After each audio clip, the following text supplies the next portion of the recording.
Juice मोहब्बत का पिए थे। हाँ तो सुनो ना, इंटर में इश्क किए थे, बीए में थे तब दिए थे। इंटर में इश्क किए थे, बीए में थे तब दिए थे।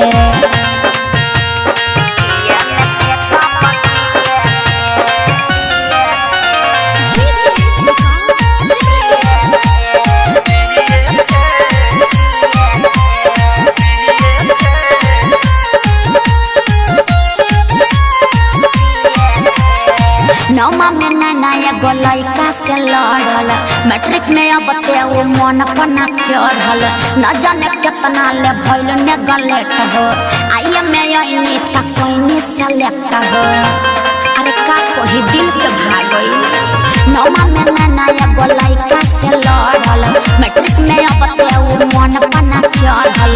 न जाने कितना ले भइल नेगलेक्ट हो, आइए में यही तक कोई सेलेक्ट हो। गजब के बातुर कहानी एक बार जल्दी जानल चाहता हूँ। लव लेटर किसी का लिए थे। अरे सुनिए ना, इंटर में इश्क किए थे, बीए में थे तब दिए थे।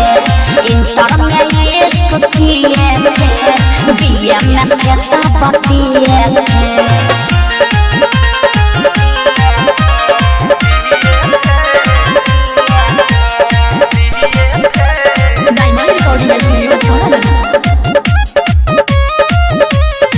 एक बार तू हो तक पहले होइब प्यार हो, होइला नाराज आज सैया हमार हो। कोई सवाल तो तकाल हम बतैनी, कहर बारात बताएगो छुपैनी। अरे बात कुछ और बा। एक बार तू हो तक पहले होइब प्यार हो, होइला नाराज आज सैया हमार हो। कोई सवाल तो तकाल हम बतैनी, कहर बारात बताएगो छुपैनी।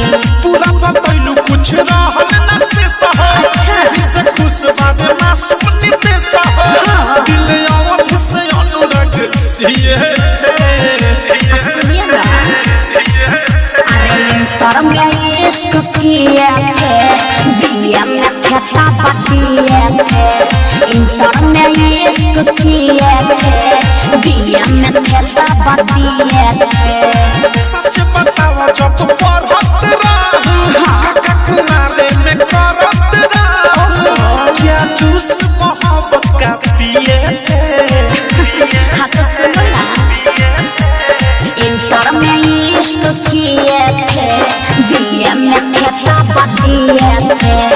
इंटर में इश्क किए थे, बीए में थे तब दिए थे। समझे क्या और समझावे।